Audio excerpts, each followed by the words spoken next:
Okay, and share a favorite story. Like, I think we could probably sit in here for 5 hours and you would only tell a fraction of your stories. So, what's a favorite industry story for you? We could. So this goes back to the Hurricane Katrina days. Okay. So I was with a firm that we were in the Bahamas actually working when Katrina hit. I hit over there as a category 1. I finished up that project and then got to New Orleans.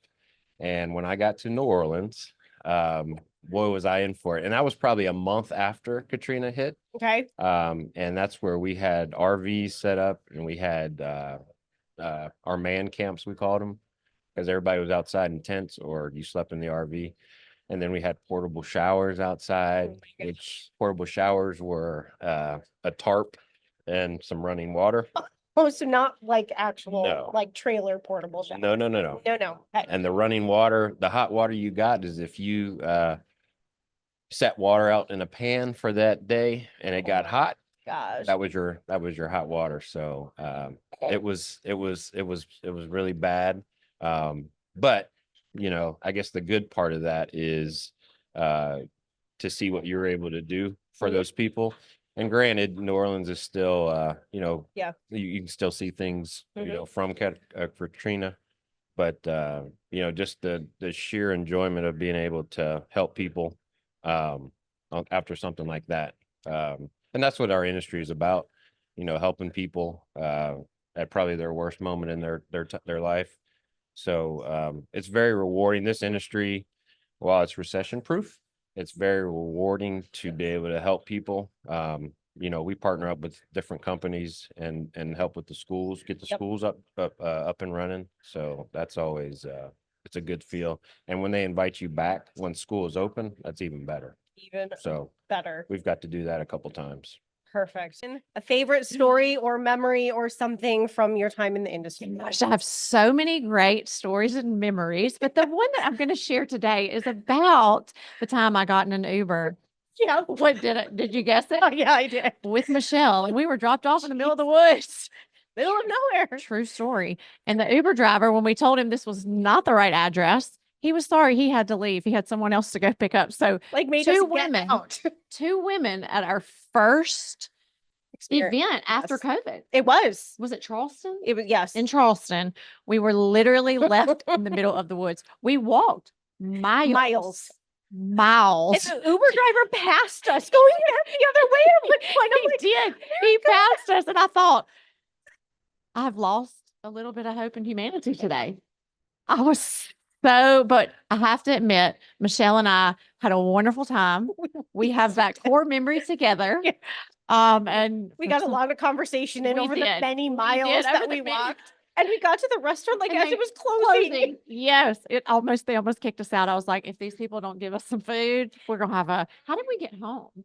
That's what I was just thinking about. I think we got too nervous to get an Uber, so I think there were a couple other industry people there, and we rode with We them. rode with them Because I think we were too nervous to even try to get an Uber. But I remember there weren't that many Ubers. That's right. And that was a big problem. Because it was post-COVID, Yeah. right after, it was very hard to get. Yeah, that was a fun industry memory that I'll have forever. That was a great memory. It was. It really was. Turned out well. Could have It turned did. out differently. Oh yeah, we could have ended up on Dateline, and we did. I sit here today on CNR. Awesome. Well, Beth, congrats to you and your team. It's a great Thank you event. so much. Thanks Appreciate for you. chatting with me. Yes. All right, and share a favorite story from the industry. You only have 18 months of stories to share, so what is it? Okay, well, even though I've only really known the restoration industry for 18 months, I'm gonna go back to when I was a little kid. Okay. Little fun story as a little kid. We lived in Colorado for a period of time and Okay. had a tornado come through in a wall cloud and had our sewer back up in the basement. Ooh. And we had this big bean bag, it was yellow, and we called it the Big Cheese. It was the funnest thing. It was a massive like love sack. Yes, huge Okay. bean bag. Yep. And I actually, thinking on my feet as the sewer's backing up, This thing. rolled it into the doorway and smashed it down and actually saved like half our basement from being flooded. But then the big But we cheese. sacrificed the Big Cheese. It was lost God. and it never got replaced. Oh, that's really sad. Lovesac still exists. You should go find one. They for, like, do your still house now. exist. You Yes. should replace Yes. it as like the big cheese. We're working on finishing our basement, doing that myself. And so I'm getting a little feel for reconstruction, right? Drywall, paint, floor, electric, the works. Maybe you're a marketer, like reach out Yeah. to the marketing department and be like, hey, your thing saved our house from sewage once. That is a great beanbag. Thank you. I think that thing was a good, I was probably 10 years old when that happened. I was probably 20 years old by that point. It was well used and Well loved. used, It was yeah. before Lovesac was a thing, I think. But Probably. in our family theater, when we're finished with that in our basement, we're definitely gonna put one in there. So I love it. All right. Well, Bryce, thank you so much. thanks, Michelle. And the second question I'm asking is just share a favorite story, one of your favorite stories from the time you've been in the industry. You know, I'm sure you have a lot. yeah, I have so many, and some that probably I shouldn't say.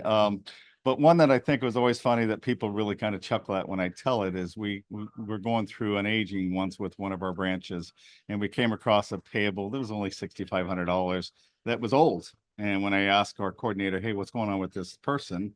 They said, well, they disappeared off the face of the earth. They sold their house, and they disconnected all their numbers. We can't get a hold of them. And I said, well, okay, maybe we can go to the county or the recorder's office and find out forwarding information. I said, wait a second, they paid $2,500 on this bill. How did they pay it? And she says, well, with credit card. Why? And I said, well, do we still have the card? And they said, yeah. And I said, oh, and by the way, the forethought of this thing is the customer sent us a really nice letter that talked about how amazing our guys were and how good of a job we did, but that she had prayed about it and God told her not to pay us. Which I chuckled at. Being a Christian, I appreciate that. So when I said, run the card, and she says, what? And I said, God told me to. And the coordinator looked at me with big eyes, and I said, one of two things will happen. She'll either pay the bill or she'll contest the charges. And now we're back in touch with her. I say the happy ending of the story is she got back in touch and contested the charges. We discussed it, did a $500 discount. She paid the balance of the bill into the story. Happy ending. That, my friend, is guts. Yeah, guts. Well, I always say people teach us how to play the game, and she started it. Yeah, She, I prayed too, and people are supposed to pay their bills. I don't know. yeah. Yeah. So at any rate, I would love to know that God actually had that conversation with her, and but nonetheless, it came to a happy ending. It was a fun story. Awesome. Okay, tell us a favorite story from the industry. You've been in all the seats, so what's a favorite story? So I was running this restoration company up in New Jersey Mhm. at one point, and I went to this, I'm not going to name the insurance That's carrier, fine. but I went Yeah. with this insurance carrier adjuster to this little old woman's house. And there was a public adjuster that was there too. Okay. And the public adjuster went to her church. And so she kind of trusted this guy, Uh-huh. but he was a public adjuster. Sorry, Yeah. very slimy. Yep. Wasn't gonna, and we were working with a good insurance company that was gonna Mhm. take care of her. Yeah. And she was older and she was scared, and Yeah. and so I'm like walking around with her, and I'm like, my goal is to get her to sign our work authorization so Sure. we can kick the guy out. Yeah. Right. And so, but she's just like hemming and hawing because this guy is like lurking. From church. Yeah, from church. So, and I'm looking around and I see just Jesus everywhere. Like it's Jesus everywhere. So I wasn't sure if I should tell this story, but You're the but second person with a PA story and like the third person with a Okay, Jesus related okay, story. so okay, you- well, okay, good. So I say to her, like, when I'm trying to get her to sign the paperwork, I'm like, she's not sure. And I'm like, do you want to pray with me about it? And she did. We sat there and prayed about it, and she signed the paperwork before I said amen. So Perfect. That's a good story. I thought it was good. It made her feel better. We Yes. got her into the right place. It Yeah. kind of made the guy have, the kind of predatory guy have to walk away. And yeah. And you so understood the environment and And I read your should- yeah, I culture had- and yeah, met her where she that's was right. at. I grew up going to church, so I knew how to do that. Yeah. Yep. That's brilliant. Okay. Story. All right. So share your favorite or interesting, crazy, good, bad, otherwise story from the industry. So I was in Papillion, Nebraska. I Hey. think that's where it is. I was in Papillion. They just had a snowstorm followed by a freeze and then a rainstorm. So it flooded. Holy. So yeah, it was a lot. So we went out with the storm team while I was at Serve Pro, and we found this little community that surrounds a lake, and all of their basements flooded. Okay. So it was huge. There was a lot of work to be done. We were one of the first restoration contractors in there, and then it just kind of blew up the next day after that. The family that we worked for and everything was super nice, super, thankful for everything that we did. And they took it so much further. Obviously they didn't have flood insurance. So, we did the job for them. We worked with them on the price and everything like that. Everything worked out.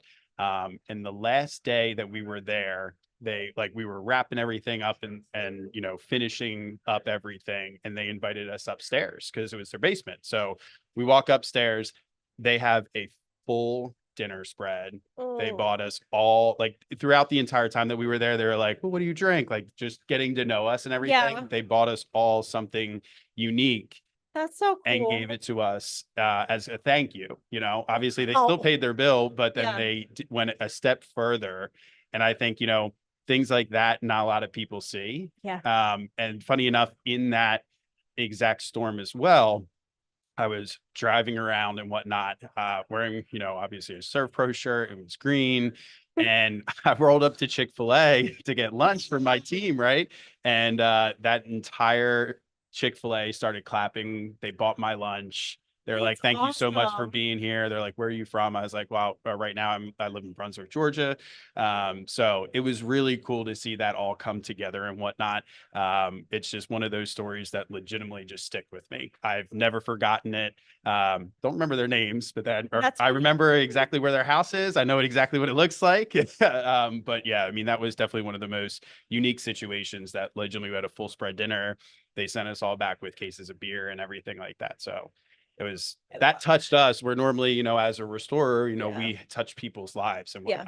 whatnot. And then they They don't always touch reciprocated back like that. Yeah, it was super unique, and still to this day, it's just Well, you were gives the me second goosebumps. person to come in here with a story related to somebody making them a meal or something at the end. Yeah. I love that. That's Yeah, awesome. Those are that's great awesome. stories that gave me chills. Joe, thank you very much. Absolutely. Thank you. Okay, question number 2, share a favorite story. Oh, favorite story?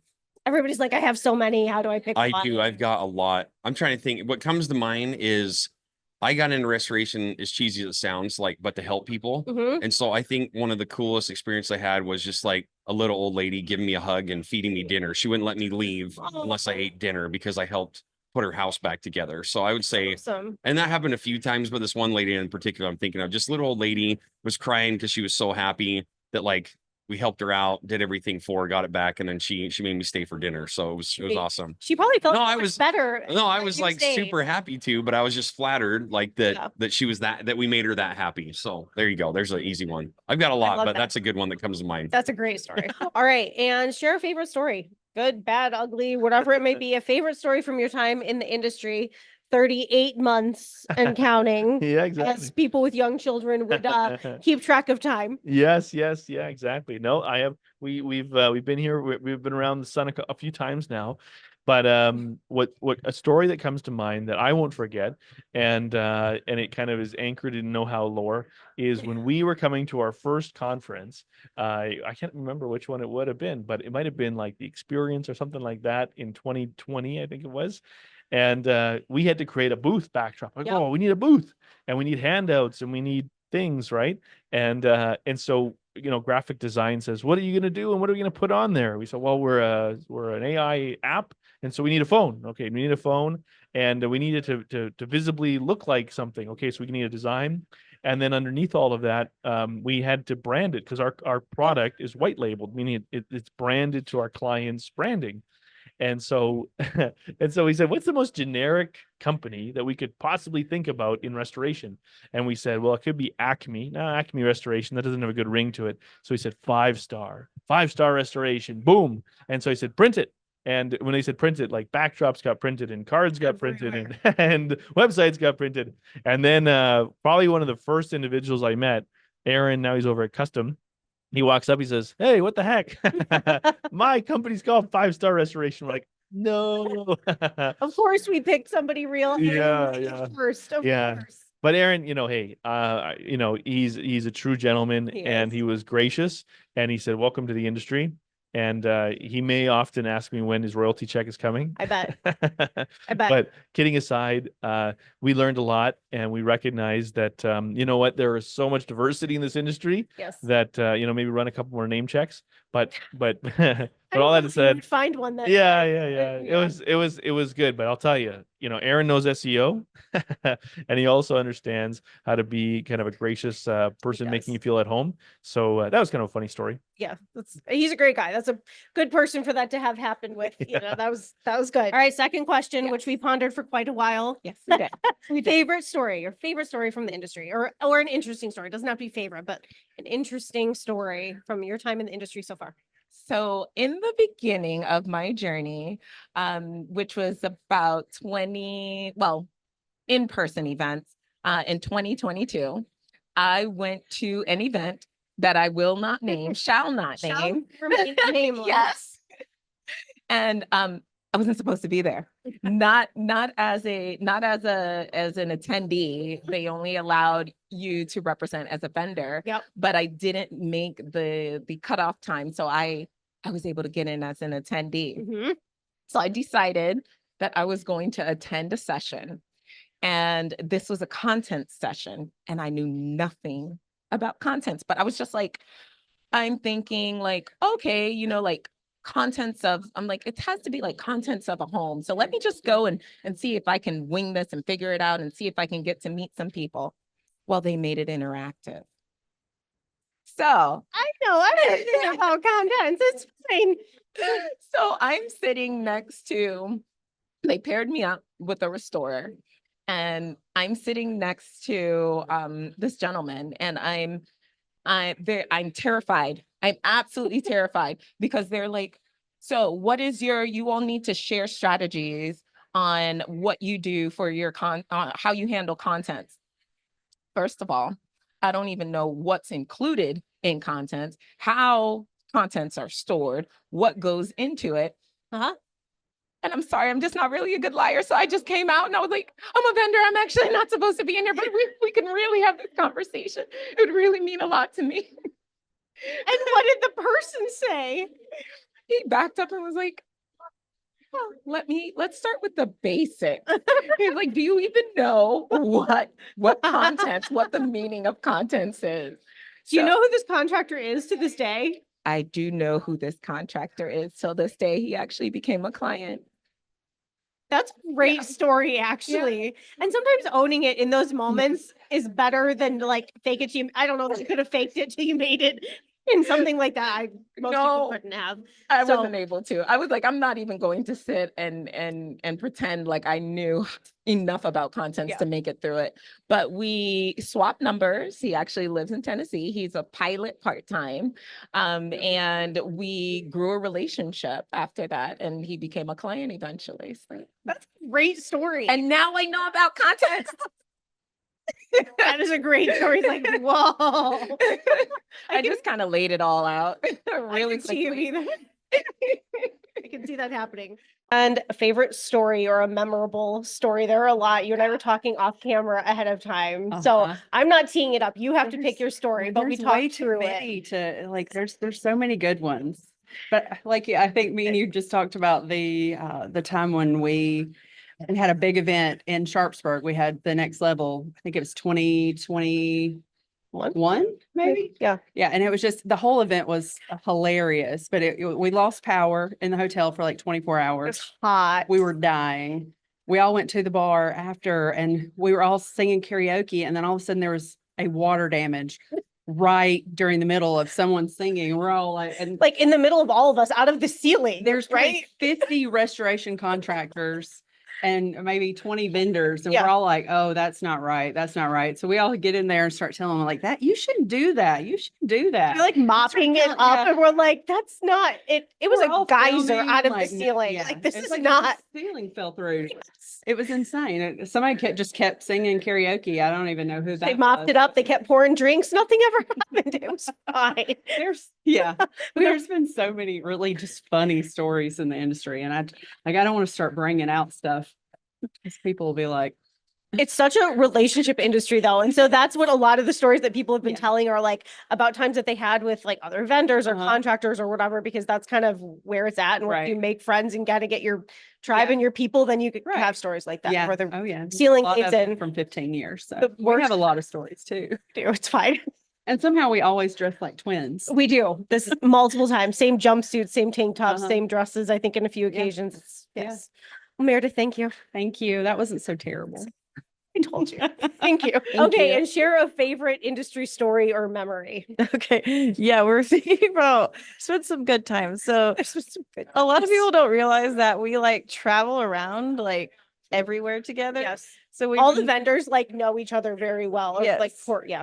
So this is back before you could order all of your food, like, and it just comes to your door. No DoorDash, no Uber. And it's like a lot of times we end up at these events super late and then you never get to eat. So Yep. we were starving. So we all decided, oh, we're gonna get one of these huge Ubers. And I mean, piled in like 10 people.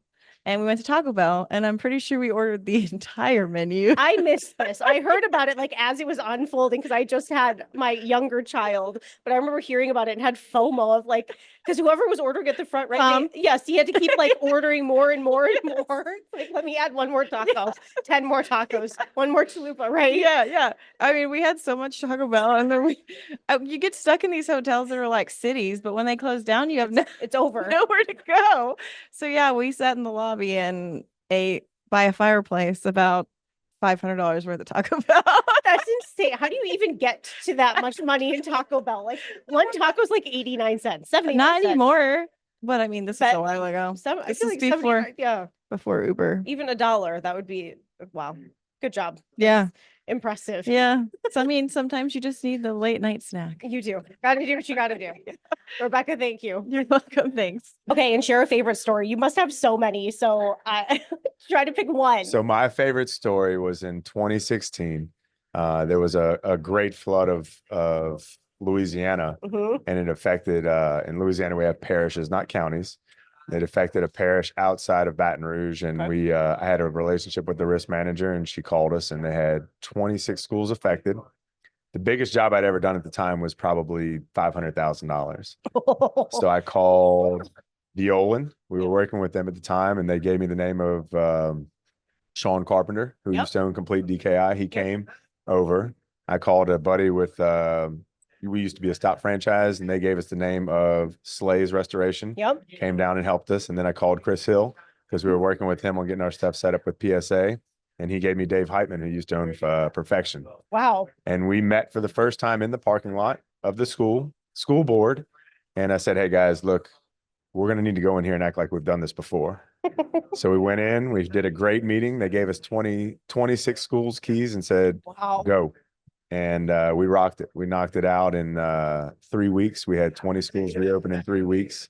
The 6 schools that were still remaining, 2 of them got reopened in the next couple of months. And then the last 4 actually got torn down, Okay. which we tore a couple of them down. Yeah. But it's just kind of the way it works with FEMA. Yep. But we got paid 100% within 6 months. It was kind of a Cinderella story. Wow. Definitely one of the Actually, 100% in 6 6 months. That's And it also took all 4 of our companies to the kind of the next level. So one of the biggest things that I always look for is opportunities. Yeah. And that opportunity that I was given helped us and a couple other of our companies and partners and friends to get to the next level in the industry. so really quick on that. What have you learned from that? And like, what do you tell other restorers who are afraid to like reach out for help or afraid, no, I can't like reach out to my competition, or even if they're in another state, I can't do that. How can it go the other way? Absolutely. Definitely reach out to people that have done things like this Yeah. before and have those relationships. But don't ever turn something down because you don't think you can do it. Because, you know, with the different networks of people and things that are out there, there's somebody that can help you and bring you in. And I didn't get where I was by just being a genius and whatever. I watched somebody else do it and somebody else helped me figure it out. But they can also help you take your company to the next level and learn how to do some of the things you've never done before.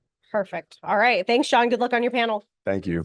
Okay. And share a favorite story, a favorite industry story, good, bad, ugly, all the things. Favorite story. Favorite industry story? I have so many of them. I'm sure that you do. A lot of people that have been in here, I'm like, well, we could have you in here for 12 hours and we still wouldn't be through them all. So what you got? Oh, favorite story. Um, well, there are so many. But I'll share one from Kuwait. Okay. And so, because I was in Kuwait right after the World Trade Center in 1993.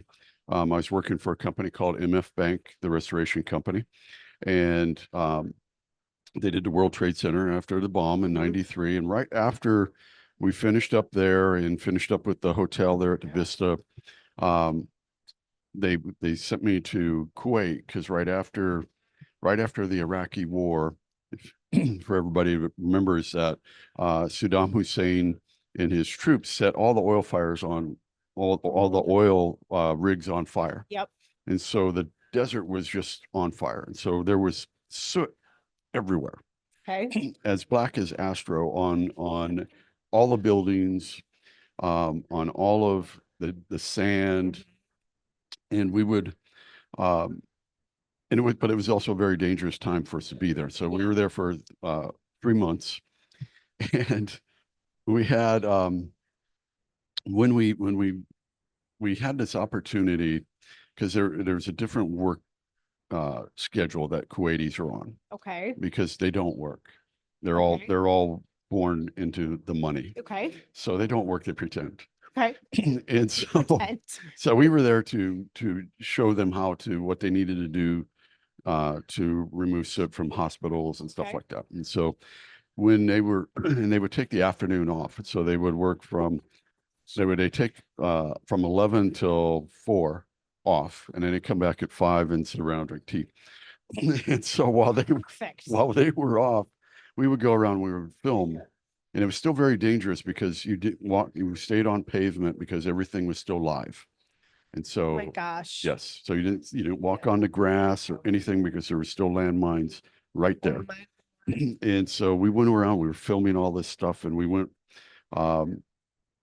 from the Iraqi border to the Saudi Arabian border, across the desert, and Wow. we were filming, and it just all of these crazy things. And this one time we were out in the desert, and as far as you could see were these anti-tank mines, and these anti-tank mines are about 2 foot in diameter, and as far as you could see. 2 feet in diameter. And I'm filming, and there's this camel that's out there, Uh-oh. and it's and it's walking. No. It's a ways away. It's about a mile away, so it wasn't like right there in front of me or anything. And all of a sudden, it was just. Yep. Kind of saw where that was going. Like this camel's like short-lived here. It was just poof. And so we had a lot of fun there, but it was very dangerous. And luckily my boss that was with me, he was an ex police officer and an ex-Vietnam vet. And so he was telling me about, okay, don't step there because that's, don't step on this. And that's Oh my God. that's a toe popper, meaning if you step on that, it was meant to blow your toes off. And it was like, okay, it's like, Don't step anywhere. Just stand still. and so I guess the moral of that story is restoration will take you everywhere. Yeah. And it even took me in the middle of the desert and camels exploding. Poof. It's because it was so far away. I'm sure closer up it was not a poof. Well, all it was just black smoke. It wasn't like, There's no camel. there was no more camel. That's a great story. Sorry to everybody else, that might be my favorite, kind of in a bad way story. Yeah, it's interesting. We had a lot of them there, and I had this whole video that I came back with, and it was actually on PBS for a while, because it was just crazy. We were one of I think there was only 100 Americans that were actually in the country back. So you stand out like Yes. you're driving down the road in your red Corolla, and they're like waving at you and everything. And I get out and I have this big RCA Oh my VHS. gosh. They're like, VHS. uh-huh. They thought that we were like CNN or something. I'm like, Gosh, that is awesome. Well, Tom, thank you so much for coming on and sharing stories and bringing Astro with you.